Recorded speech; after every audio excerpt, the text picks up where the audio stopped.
47 section क्या कहता था? 47 सेक्शन कहता था भैया ट्रांसफर है लेकिन इस ट्रांसफर पर टैक्स नहीं आएगा, इस ट्रांसफर पर टैक्स नहीं आएगा, है ना। हम लोगों ने सेक्शन 47 पढ़ी थी भाई। कैपिटल गेन लगाने के लिए सेक्शन चार्जिंग सेक्शन था जो 45 था, वो क्या कहता था कि भाई ये ट्रांसफर होना चाहिए, किसका होना चाहिए भाई? कैपिटल असेट्स का होना चाहिए, उससे होने वाला प्रॉफिट क्या होना चाहिए? कैपिटल गेन होना चाहिए, है ना भाई। ये सब कंडीशन हमें देखनी पड़ती थी ना कि ट्रांसफर देखना पड़ता था किसका? कैपिटल असेट्स का। अब यहाँ पर कुछ ऐसे केस हैं यहाँ पर ट्रांसफर है लेकिन हम उस पर टैक्स उसको हम ट्रांसफर नहीं मानेंगे, उसको हम ट्रांसफर ही नहीं मानेंगे। नॉर्मली अगर देखा जाए तो उसको ट्रांसफर मानना चाहिए, लेकिन सेक्शन 47 क्या कहती है? इसको हम ट्रांसफर नहीं मानेंगे। सर कौन कौन से हैं, कौन कौन सी सिचुएशन ऐसी है? ये स्पेसिफाइड सिचुएशन है जहां पर ट्रांसफर होने पर भी इसको हम ट्रांसफर नहीं मानेंगे।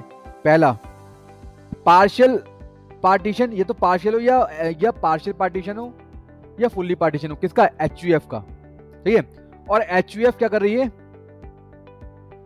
एचयूएफ असेट्स को, कैपिटल असेट्स को डिस्ट्रीब्यूट कर रही है किसमें? को पार्टनर में।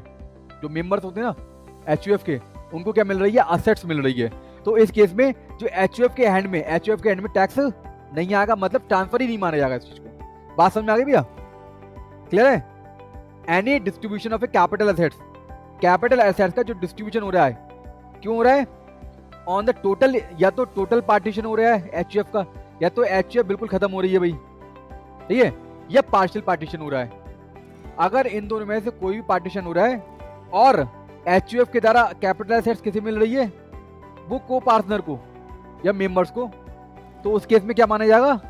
उस केस में इसको हम ट्रांसफर नहीं मानेंगे, पहला वाला केस। दूसरा, कैपिटल असेट्स, यदि आप capital assets as a gift transfer कर रहे हो अंडर अ बिल, ये बिल लिखा हुआ है इसको हम लोग बिल कहेंगे, बिल ट्रांसफर कर रहे हो, या irrevocable trust, under irrevocable trust transfer हो रही है असेट्स, ठीक है।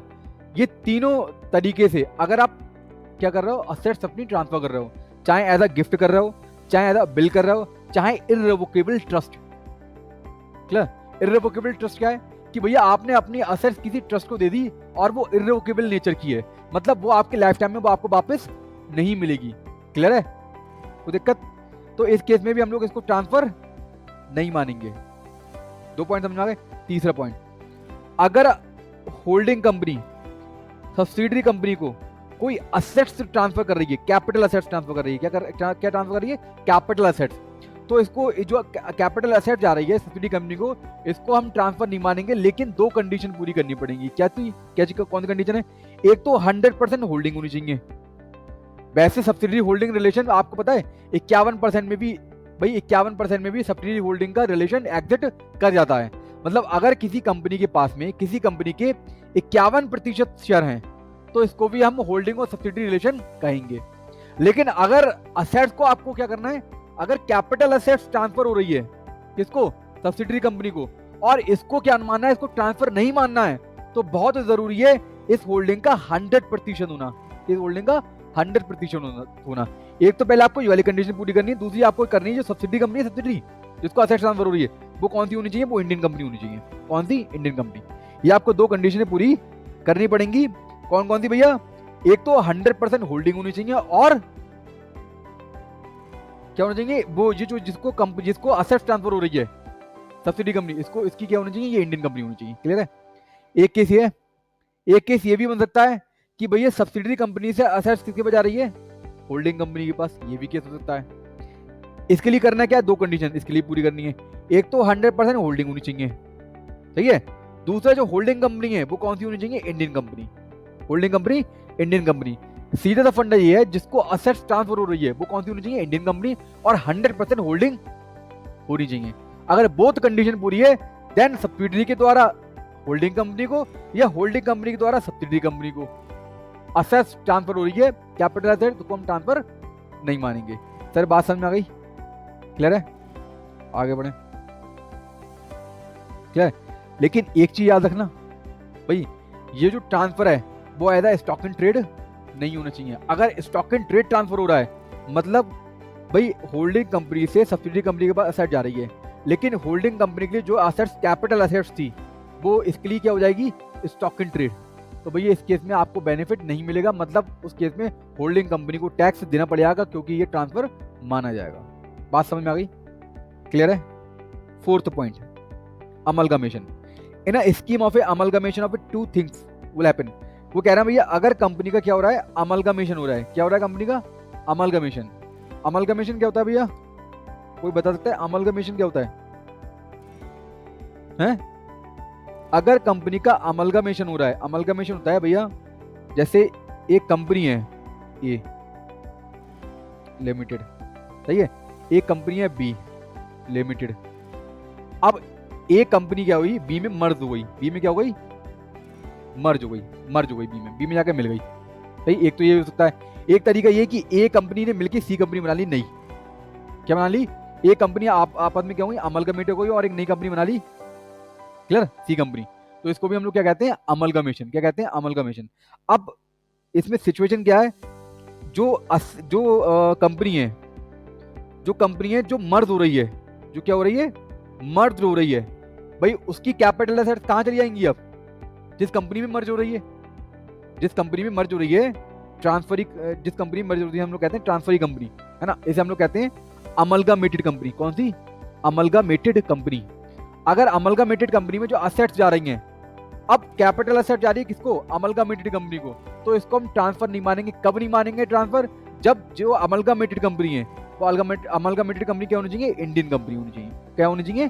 Indian company. अगर अमलगामेटेड कंपनी इंडियन कंपनी है, तो इस केस में अमलगामेटिंग कंपनी के द्वारा जो भी कैपिटल एसेट्स ट्रांसफर हो रही है अमलगामेटेड कंपनी को, तो उसको हम ट्रांसफर नहीं मानेंगे। भी पहले ये बताइए, आपको ये सब केस समझ में आ गए? हेलो, आवाज आ रही है सबको? क्या ये जो जितने भी केस थे, पांचों ये चारों, ये आपको समझ में आ गए सबके सब? ये पांचों केस समझ में आ गए? आगे बढ़ते हैं हम लोग। मर्जर, यहाँ पे आता है डीमर्जर। अभी हम लोग पढ़ रहे थे मर्जर, इसे हम लोग कहते हैं मर्जर कह सकते हो आप इसे हम लोग कहते हैं डीमर्जर। डीमर्जर क्या है भाई? डीमर्जर से मतलब ये कि भैया कंपनी ए लिमिटेड कंपनी है ना, इसकी दो यूनिट है, यूनिट 1, यूनिट 2। अब कंपनी क्या चाहती है? कंपनी चाहती है भैया ऐसा यूनिट 2 को ना मैं अलग कर दूं इस कंपनी से, क्योंकि मैं अलग अलग बिजनेस का अलग अलग प्रॉफिट निकाल सकूं, प्रॉफिट में अलग अलग दिखा सकूं कि मुझे कहां पर काम करना है। तो इसके लिए मैं क्या करूंगा, मेरा मन करता है मैं ना इसको यूनिट 2 को ना इसकी एक दूसरी कंपनी खोल लूं, और जो दूसरी कंपनी आएगी इसको हम लोग कहते हैं रिजल्टिंग कंपनी। क्या कहते हैं? Resulting company. कौन सी? Resulting company. और इसे हम लोग क्या कहते हैं, एक ए लिमिटेड जो डीमर्ज हो रही है, इसको हम लोग कहते हैं डीमर्ज कंपनी। क्या कहते हैं? Demerge company. अब डीमर्जर कंपनी के द्वारा जो ए लिमिटेड है, डीमर्जर से पहले इसके पास में असेट्स भाई यूनिट 1 की भी होंगी, यूनिट 2 की भी होंगी, दोनों की होंगी। और यूनिट 2 का आप क्या कर रहे हो? नई कंपनी बना रहा हो, तो नई कंपनी से रिलेटेड आप क्या करोगे? असेट्स भी ट्रांसफर करोगे और लायबिलिटीज भी ट्रांसफर करोगे। तो भैया इसके द्वारा जो असेट्स ट्रांसफर हो रही है किसे? रिजल्टिंग कंपनी को, तो इसको भी हम ट्रांसफर नहीं मानेंगे। कब नहीं मानेंगे भैया ट्रांसफर? जब क्या हो? जब रिजल्टिंग कंपनी कौन सी हो? इंडियन कंपनी हो। रिजल्टिंग कंपनी कौन सी हो? इंडियन कंपनी हो। बात समझ में आ गई भैया? बात समझ में आ गई भैया? क्लियर?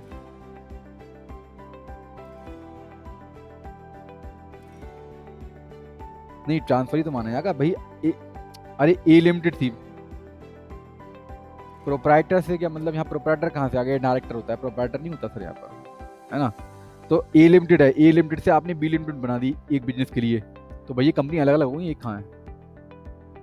सही है, अलग अलग होगी ना कंपनी, एक थोड़ी हुई। बात समझ रहे हो? क्लियर है? ट्रांसफर नहीं माना, ट्रांसफर नहीं माना, वो तो ना भाई यहाँ पे यही तो था कि ट्रांसफर माना जाएगा नहीं माना जाएगा, तो गवर्नमेंट ने कहा इसको हम ट्रांसफर नहीं मानेंगे। ट्रांसफर नहीं मानेंगे, इस पर इसका मतलब आप पर टैक्स नहीं लगेगा। छठा point, non resident to another non resident. क्या ट्रांसफर हो रही है? Non resident to another non resident. क्या ट्रांसफर हो रहा है?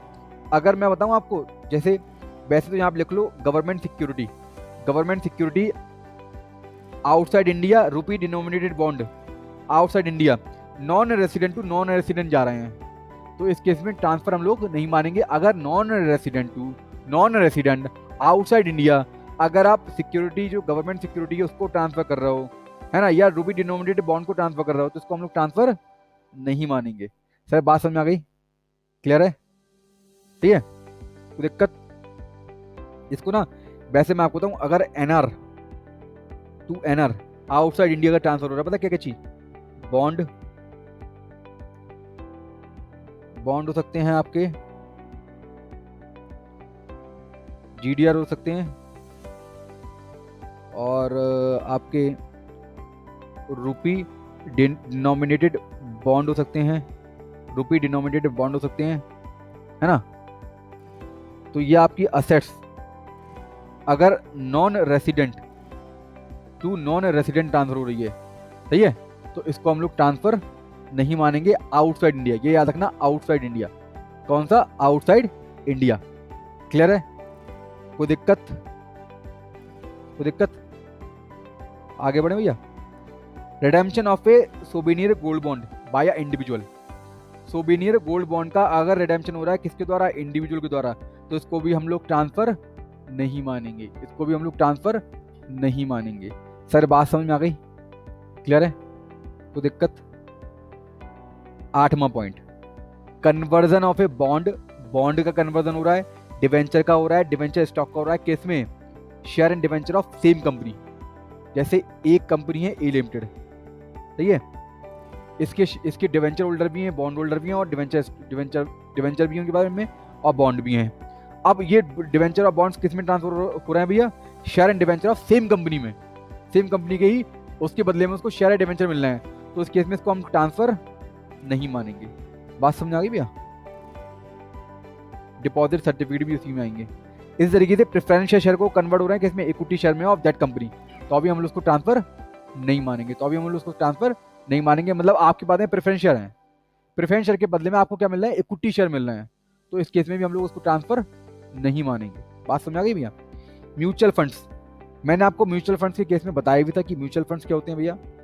म्यूचुअल फंड होते हैं भैया, आपके पास में पैसा है, रकम, आपने एक कंपनी को दे दिया, उस कंपनी ने क्या करा? शेयर में इन्वेस्टमेंट कर दिया, डिवेंचर में, मतलब आपके बिहाफ पर वो इन्वेस्टमेंट कर रही है, जैसे हम लोग कहते हैं म्यूचुअल फंड। ठीक है? अब इसमें दे रखा है म्यूचुअल फंड में, देखो एक तो स्कीम होती है, एक होता है प्लान। स्कीम मैंने आपको बताया था आपको, एक होता है स्कीम होती है ग्रोथ प्लान और डिविडेंड प्लान। ग्रोथ प्लान और डिविडेंड प्लान, आप दो ही प्लान समझो अभी पहले। और प्लान कौन से होते हैं? स्कीम। प्लान कौन से होते हैं? प्लान आपने देखा होगा, प्लान देखा है आपने कि नहीं? सॉरी मैं गलत बता गया। Scheme, SCHEME। बात करें स्कीम की, तो स्कीम के काफी सारे टाइप होते हैं, जैसे equity oriented mutual fund, equity oriented डेप्ट म्यूचुअल फंड होते हैं, इसे हम लोग कहते हैं स्कीम। क्या कहते हैं? स्कीम। अगर इक्विटी ओरिएंटेड म्यूचुअल फंड, मतलब सेम म्यूचुअल फंड का क्या हो रहा है? कंसोलिडेटेड हो रहे हैं। सेम म्यूचुअल फंड क्या हो रहा है? कंसोलिडेटेड हो रहे हैं। सेम म्यूचुअल फंड क्या हो रहा है? कंसोलिडेटेड हो रहे हैं, है ना, आपस में मिल रहे हैं, और इसके बदले में यदि नए फंड के यूनिट मिल रहे हैं आपको, तो इस केस में हम लोग ट्रांसफर नहीं मानेंगे। लेकिन एक कंडीशन है, कौन सी कंडीशन है? कि सेम कैटेगरी की म्यूचुअल फंड होनी चाहिए, सेम कैटेगरी की म्यूचुअल फंड होने चाहिए, तो आपको क्या मिलेगा? बेनिफिट मिलेगा, मतलब उसको इस केस में हम आपको ट्रांसफर नहीं मानेंगे। जो यूनिट होल्डर है अपने यूनिट ट्रांसफर कर रहा है, किसको कर रहा है भैया? अपने पुराने जो उसका फंड है उसमें से अपने यूनिट छोड़ रहा है और नए फंड के यूनिट को पकड़ रहा है, तो इस केस में इसको हम ट्रांसफर नहीं मानेंगे। लेकिन ये याद रखना, दोनों ही फंड कौन से होने चाहिए? नए और पुराने इक्विटी ओरिएंटेड फंड, या डेप्ट म्यूचुअल फंड, या डेप्ट म्यूचुअल फंड, या तो बात समझ रहे मेरी, या तो डेप्ट म्यूचुअल फंड आपस में क्या कहते हैं? एक्सचेंज कर लें, या इक्विटी म्यूचुअल फंड आपस में एक्सचेंज कर लें। मतलब ऐसा नहीं होगा कि बंद करने वाली कंपनी कौन सी है? इक्विटी है, और जिसमें मिला हुआ है वो डेप्ट है, ऐसा नहीं हो सकता। तो ट्रांसफर, तो उसको हम लोग ट्रांसफर ही मानेंगे, तो उसको हम लोग ट्रांसफर ही मानेंगे। सही है भैया? बात समझ में आ गई? अब प्लान, अगर प्लान का भी कंसोलिडेशन हो रहा है, प्लान का भी कंसोलिडेशन हो रहा है, तो भी उसको हम क्या मानेंगे? ट्रांसफर नहीं मानेंगे। प्लान कौन से होते हैं भैया? एक होता है डिविडेंड प्लान, होता है ग्रोथ प्लान। डिविडेंड प्लान और ग्रोथ प्लान, बात समझ में आ गई? क्लियर है? आ गई भैया? If two plan in mutual fund scheme merge, then transfer of unit by unit holder in consideration of allotment of a unit of that scheme, तो उसको हम लोग ट्रांसफर नहीं मानेंगे। 12 पॉइंट में क्या है? कोई भी आपके पास में स्पेसिफाइड एसेट्स है जिसको आप गवर्नमेंट को दे रहे हो, नेशनल म्यूजियम दे रहे हो, आर्ट को दे रहे हो, गैलरी को दे रहे हो, notified institutional painting, archaeological collection, scientific and art collection, any work of art and books and manuscripts and photographic prints.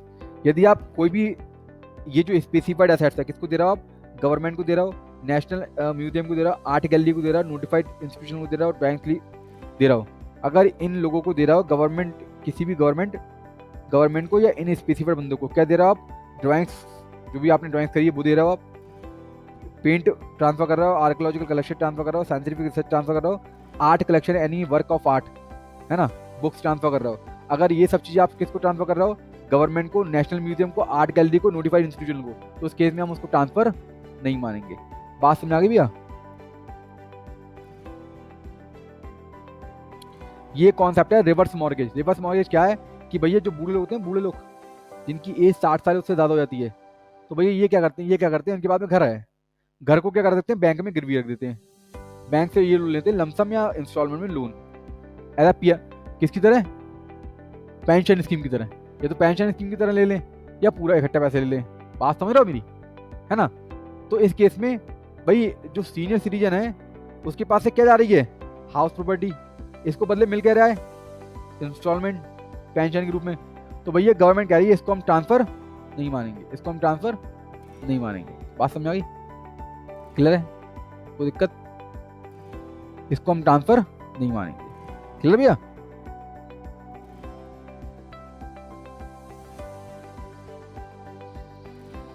Clear भैया? तो ये आपके कुछ केस थे जो आपका सेक्शन 47 से रिलेटेड थे। मैं आपको सब केस नहीं पढ़ाऊंगा, केस तो बहुत सारे हैं, है ना, तो मैं आपको सब केस नहीं पढ़ा रहा। ये आपके कुछ स्पेसिफिक केस हैं जो आपके डेली बेसिस पे काम आ सकते हैं। क्लियर है? कोई दिक्कत? इसके बाद में हम लोग पढ़ेंगे डिडक्शन। क्या पढ़ेंगे? ये डिडक्शन क्या है भैया? एक तो आपने डिडक्शन देखी होगी 80C से 80U तक मिलती है, चैप्टर 6 की डिडक्शन। एक डिडक्शन होती है सेपरेट हेड में, सेपरेट हेड में, मतलब अगर आपकी सैलरी इनकम है तो सैलरी हेड में डिडक्शन लगा है, अगर आपकी हाउस प्रॉपर्टी इनकम है तो हाउस प्रॉपर्टी में डिडक्शन लगा है। सैलरी हेड में कितनी डिडक्शन थी? 3 डिडक्शन। कौन कौन सी थी? एक तो इंटरटेनमेंट अलाउंसेस था, एक क्या था, एक स्टैंडर्ड डिडक्शन थी, और एक और थी,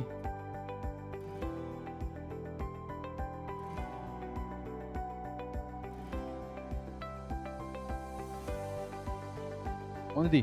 प्रोफेशनल टैक्स। कौन सी? Professional tax. ये 3 डिडक्शन थी ना। अब आते हैं हाउस प्रॉपर्टी में। हाउस प्रॉपर्टी में कितनी डिडक्शन थी? 2। कौन कौन सी? एक तो 30% फ्लैट रेट से, और इंटरेस्ट ऑन लोन और सेल्फ फॉर हाउस प्रॉपर्टी, चाहे वो सेल्फ ऑक्यूपाइड हो चाहे वो बिजनेस पर्पस के लिए क्यों ना हो। बात समझ आ गई भैया? बात समझ आ गई? इसी तरीके से यहाँ पे भी डिडक्शन है सेक्शन 54 में। सेक्शन 54 में काफी सारी डिडक्शन रखी हैं जो आपके कैपिटल गेन को कम कर देंगी। बात समझ आ गई भैया? तो दिक्कत? अरे सब लोगों को समझ आ रही है यहाँ तक? हेलो, कोई दिक्कत तो नहीं है? अच्छा,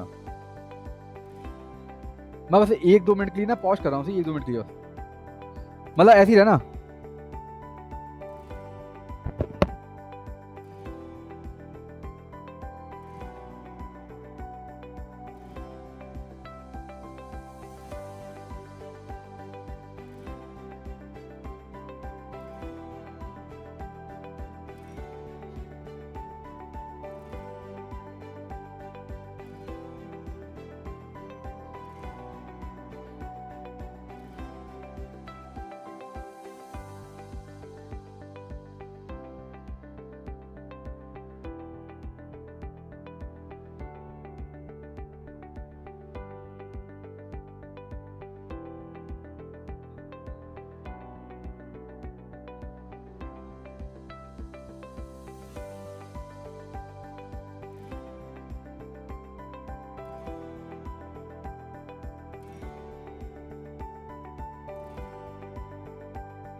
बता दूँ। हाँ हेलो, आवाज़ आ रही है सबको क्या? हेलो।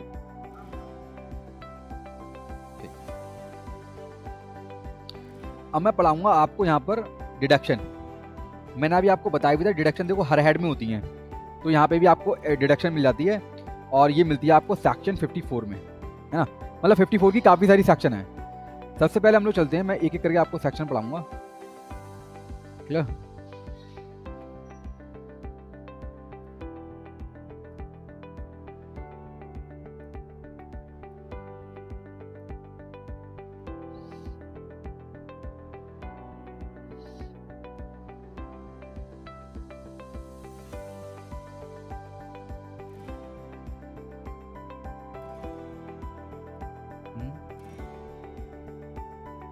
जल्दी एक काम करो यार, एक काम करो यार, जरा मुझे ये फोटो खींच के मेल करो जरा, एक तो इस वाले पन्ने का और एक इस वाले पन्ने का, जरा करना जरा, इस वाले पन्ने का और इस वाले पन्ने, हाँ इसके अंदर के दे दो फोटो, जल्दी जल्दी करना जरा, मुझे मेल करना जल्दी। अरे एक ही में कर दो यार, हाँ जल्दी जल्दी करो, जल्दी करो।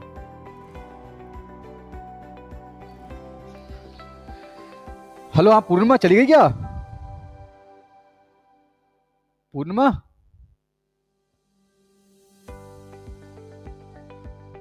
अच्छा अच्छा, चलो 2 मिनट रुको जरा, मैं थोड़ा सा नोट्स मुझे मेल करवाने जरा, जल्दी जल्दी कर दे यार।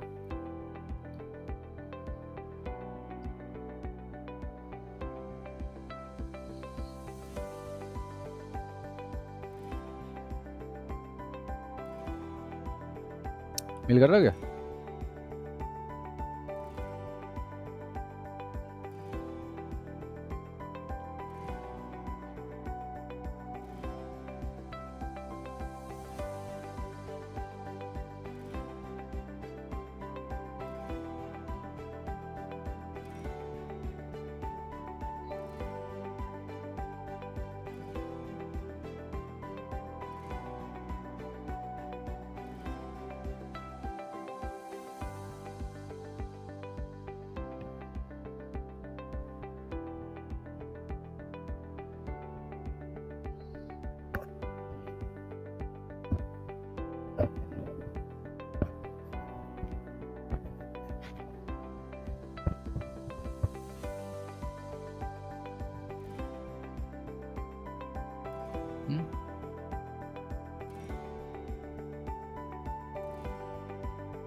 एक ही आया यार, एक ही में करी दोनों।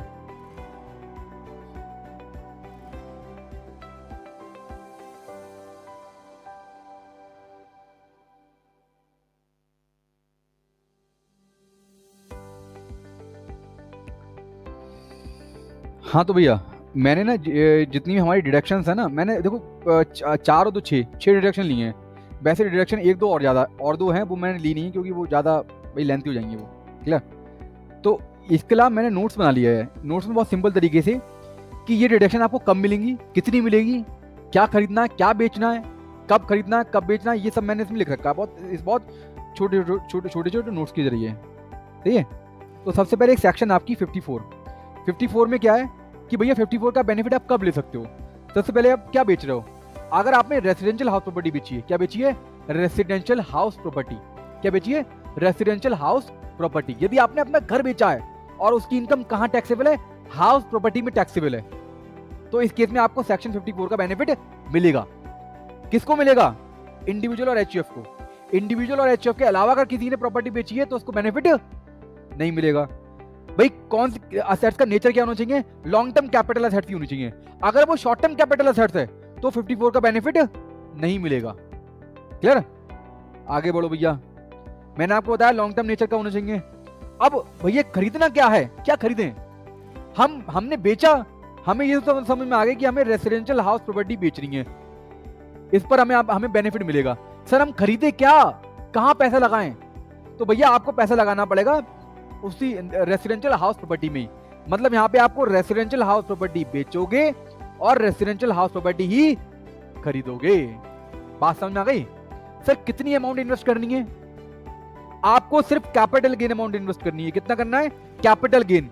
जो आपने रेसिडेंशियल हाउस प्रॉपर्टी बेची है, इस पर जो आपको कैपिटल गेन हुआ है, इस पर जो आपको कैपिटल गेन हुआ है, बस यही अमाउंट आपको क्या करनी है?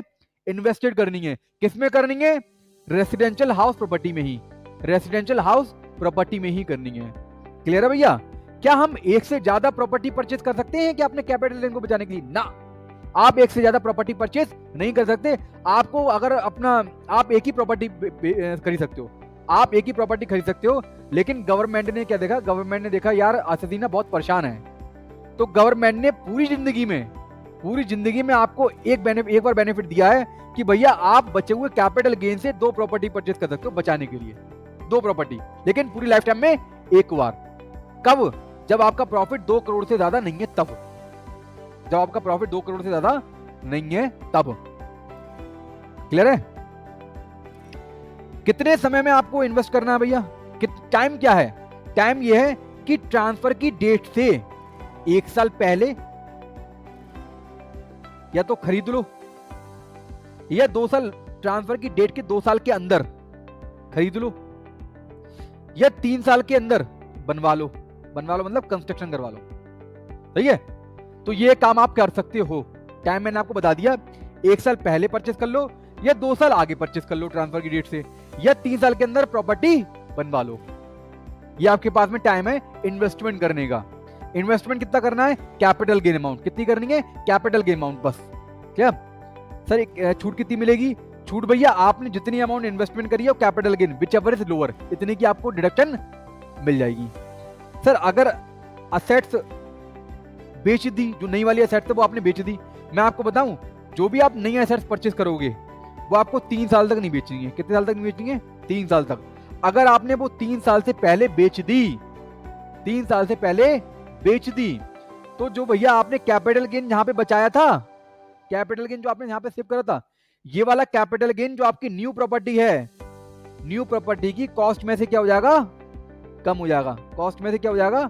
कम हो जाएगा। बात समझ में आ गई? क्लियर है? कोई दिक्कत? सर एक कंफ्यूजन है। कंफ्यूजन ये है सर, इनकम टैक्स की रिटर्न भरने का टाइम आ गया। जैसे आपने कोई प्रॉपर्टी बेची सपोज 21-22 में, कैसे बेची? 21-22 में। अब 21-22 की प्रॉपर्टी, 21-22 की आई टी भरने का टाइम आ गया 31 जुलाई 2022 टाइम आ गया। सर यहां तक मैंने अमाउंट इन्वेस्ट नहीं करी है, अब क्या करूं? क्या मुझे डिडक्शन मिल जाएगी? मिल जाएगी, लेकिन तब जब आपका जो आपका कैपिटल गेन अमाउंट है वो आपको कहां पे इन्वेस्ट करना है? जितना आपका यूज होने से रह गया है, जितना आपका 31 जुलाई तक यूज होने से रह गया है, उतनी अमाउंट आपको कहां जमा करनी है? कैपिटल गेन अकाउंट स्कीम में। कहां जमा करनी है? कैपिटल गेन अकाउंट स्कीम में। सर ये कहां पर अकाउंट खुलेगा? ये खुलेगा आपका बैंक में जाके। बैंक में आप किसी भी बैंक में आके कह सकते हो कि भैया मुझे capital gain account scheme form दे दो, मैं अकाउंट ओपन करना चाहता हूं और अपना पैसा डिपॉजिट करना चाहता हूं। बात समझ में आ गई? क्लियर है? क्योंकि भैया आपको टाइम तो बहुत ज्यादा है, 3 साल का टाइम है, 2 साल का टाइम है, ऐसा केस में भी।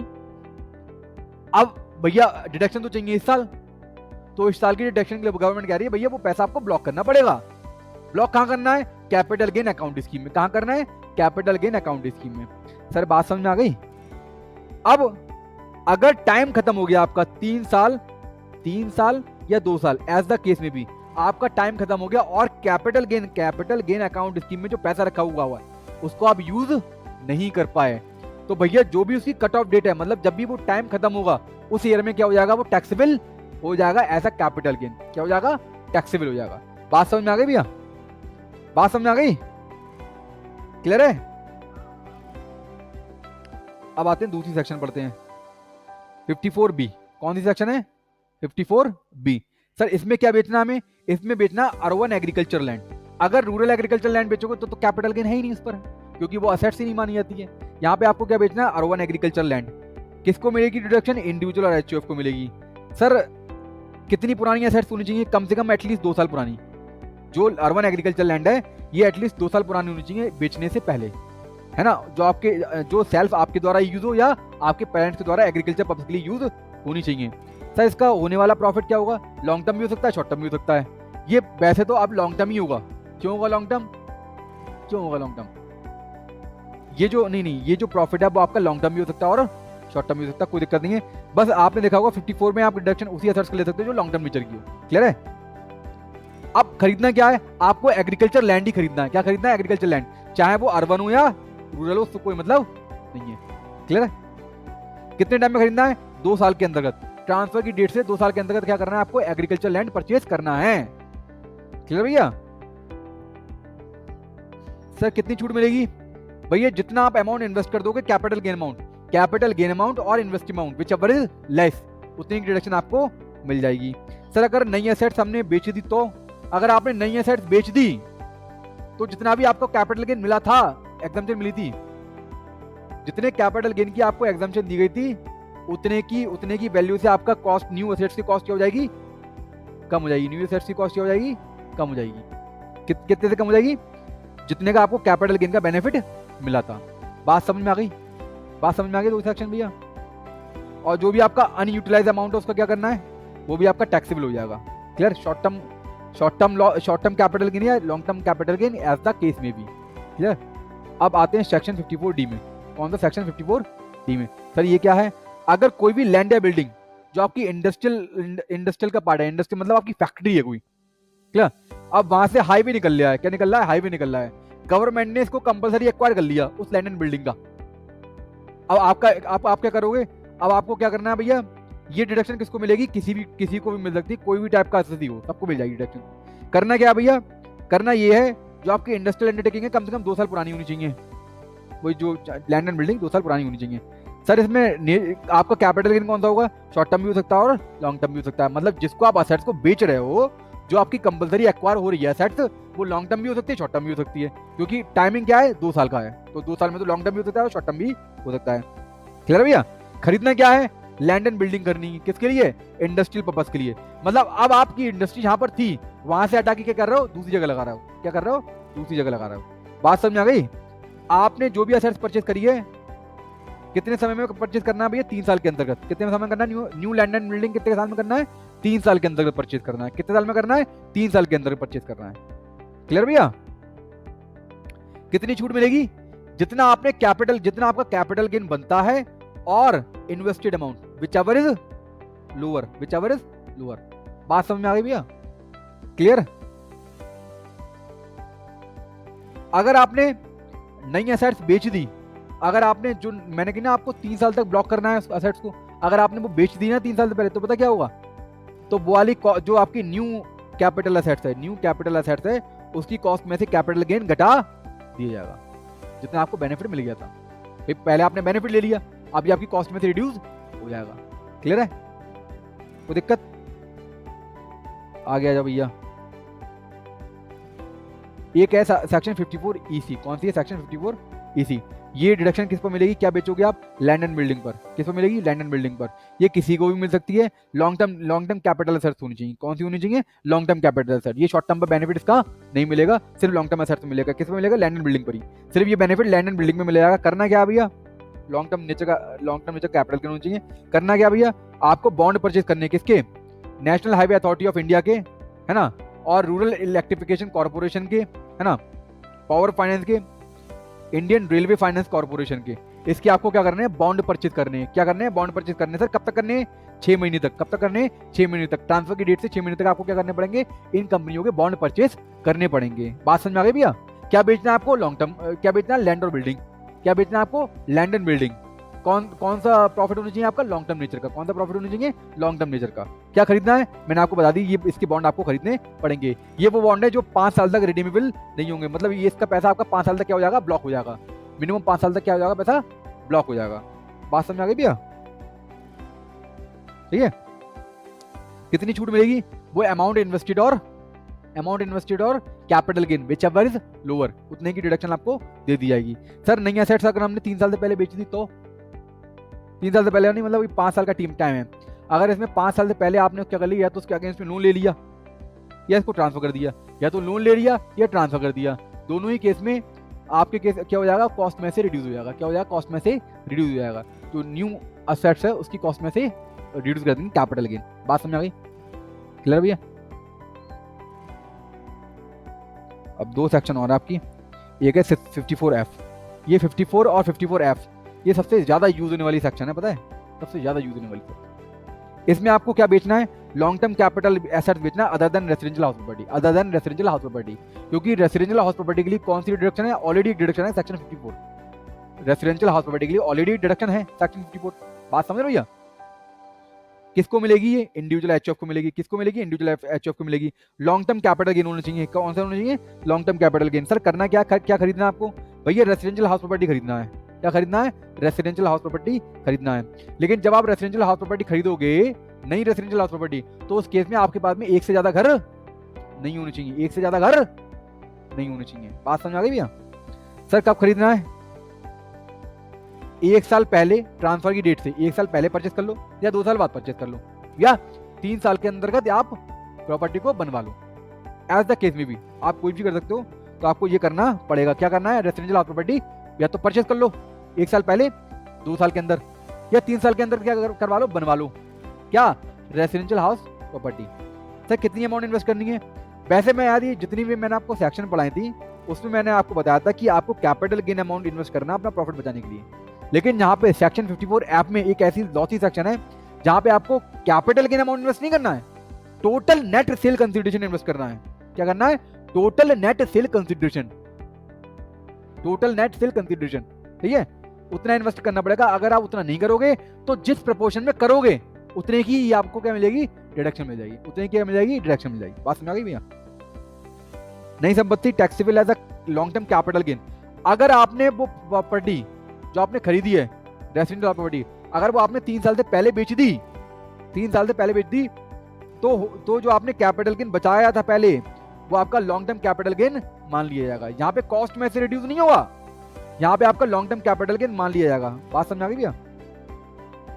क्लियर? एक आपकी लास्ट सेक्शन है 54EE। ये आपका any long term capital assets में मिलती है ना, किसी को भी मिल जाएगी। लॉन्ग टर्म नेचर का होना चाहिए, लॉन्ग टर्म प्रॉफिट होना चाहिए, ठीक है। परचेज क्या करना है, स्पेसिफाइड एसेट्स, क्या करने परचेज, स्पेसिफाइड एसेट्स। कब तक करने हैं, ट्रांसफर की डेट से 6 महीने के अंतर्गत। कब से करने, ट्रांसफर की डेट से 6 महीने के अंतर्गत, ठीक है भैया। कितना छूट मिलेगा, अमाउंट आपने जितना इन्वेस्ट कर रखा और capital gain which ever is lower. Sir अगर हमने कैपिटल जो हमने स्पेसिफाइड एसेट परचेज करी है वो हमने टाइम से पहले बेच दी तो ये कॉस्ट में से रिड्यूस, जो न्यू एसेट्स की कॉस्ट है उसमें से रिड्यूस कैपिटल गेन कर दिया जाएगा। तो ये आपकी कोई डिडक्शन थी, मुझे नहीं लगता इसमें कोई दिक्कत है। डिडक्शन समझ में आ गई आपको? क्या सबको डिडक्शन समझ में आ गई? क्या सबको डिडक्शन समझ में आ गई? पूर्णिमा,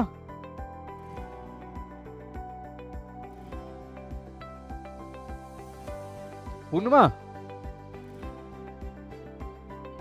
आ गई समझ में? बोला करो, पार्टिसिपेट करा करो, सो जाती है। हाँ मैं कह रहा हूँ पार्टिसिपेट करा करो।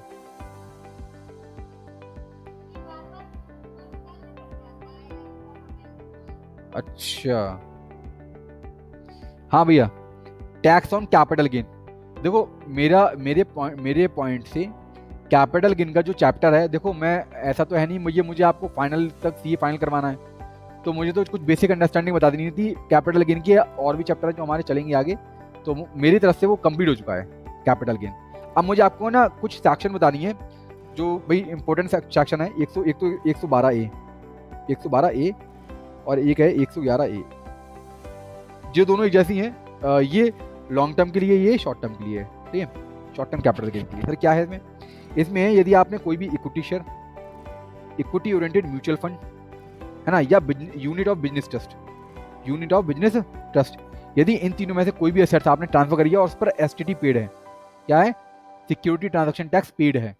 कुछ इसके एक्सेप्शनल भी हैं जहाँ पे आपको सिक्योरिटी ट्रांजैक्शन टैक्स पे करने की जरूरत नहीं भी है।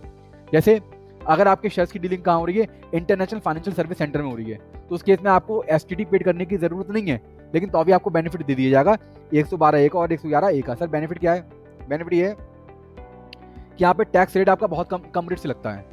पहले क्या था, पहले अगर आप ये असेट्स को बेचते थे और लॉन्ग टर्म नेचर की होती थी, कौन सी, लॉन्ग टर्म नेचर की, तो उस पर टैक्स था 0। क्या था, टैक्स 0। लेकिन अभी इस पर टैक्स लगा दिया 10% का। कितना लगा दिया? 10% का। अभी कितना टैक्स है? 10% का। अगर आपका प्रॉफिट 112 ये वाला मतलब लॉन्ग टर्म कैपिटल एसेट्स का, लॉन्ग टर्म कैपिटल नेचर का इन एसेट्स से बेचने से, इन एसेट्स को बेचने से यदि प्रॉफिट होता है और वो यदि 1 लाख से ज्यादा है, देन तो आपका कितना टैक्स लगेगा? 10% टैक्स लगेगा। बात समझ में आ गई भैया? अगर 1 लाख तक है तो टोटल एग्जाम्प्ट है। क्लियर है? अब बात करते हैं शॉर्ट टर्म नेचर की। शॉर्ट टर्म नेचर में क्या है? यदि ये वाली एसेट्स शॉर्ट टर्म नेचर की, कौन सी है? शॉर्ट टर्म नेचर की है, तो होने वाला प्रॉफिट कितने परसेंट से टैक्स होगा? 15% से। कितने परसेंट टैक्स होगा? 15% से। बात समझ में आ गई? दो रेट समझ में आ गए? इसे शॉर्ट टर्म और लॉन्ग टर्म कब कहेंगे? मैंने आपको बताया इक्विटी शेयर और इक्विटी ओरिएंटेड फंड, इस केस में क्या देखते हैं? 1 साल। अगर एसेट्स 1 साल से ज्यादा परचेज होल्ड करके रखी तो क्या मानेंगे हम लोग उसको? Long term capital asset. अगर विद इन 1 ईयर आपने बेच दी तो उसको क्या मानेंगे? Short term capital assets. लेकिन unit of a business trust, इस केस में हम लोग क्या लेंगे? 3 साल। क्या लेंगे? 3 साल। बात समझ आ गई? क्लियर है? कोई दिक्कत? सही है भैया? तो आपको अभी 2 टैक्स रेट पता लग गए। एक तो लॉन्ग टर्म कैपिटल गेन, कौन सा वाला? 112 ए वाला। इस पे कितना रेट है टैक्स का? 10%। एक 115, सॉरी 111 ए वाला कितना है? हाँ 15%। कितना है? 15%। और लॉन्ग टर्म में 10%। बात समझ आ गई भैया? कोई दिक्कत? एक सेक्शन है 112 जो जनरली सेक्शन है, उस पर टैक्स का रेट है 20%। कितना है? 20%। लेकिन अगर लिस्टेड सिक्योरिटी है और जीरो कूपन बॉन्ड है, लिस्टेड सिक्योरिटी और जीरो कूपन बॉन्ड है, उस केस में उसके बाद में ऑप्शन है विदाउट इंडेक्सेशन का 10% लगा ले। इंडेक्सेशन मत क्लेम कर और 10% टैक्स दे दे। किसके लिए? लिस्टेड सिक्योरिटी और जीरो कूपन बॉन्ड। क्लियर? सही है भैया? इसके अलावा जितना भी आपका कैपिटल गेन बचा उस पर टैक्स देता है 20% का। कितना है? 20% का। 112 सेक्शन में। सही है भैया?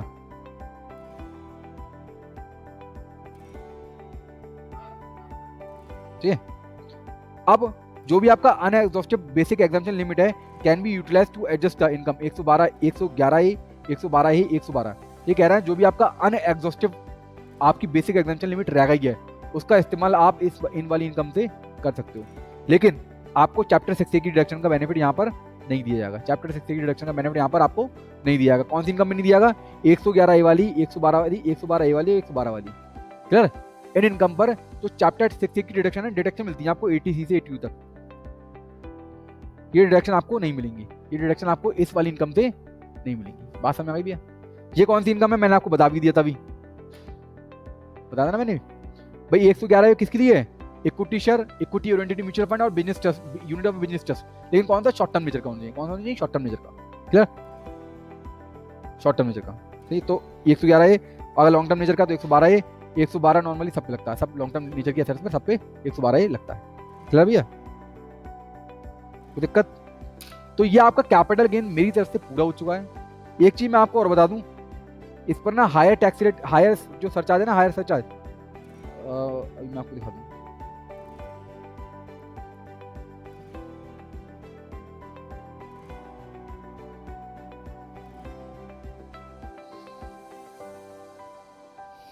हाँ भैया, हायर सरचार्ज वाला, जो हायर सरचार्ज है ना 25% और 35%, ये आपको तीन टाइप ऑफ इनकम पर नहीं लगेगा। कौन कौन सी इनकम पर नहीं लगेगा?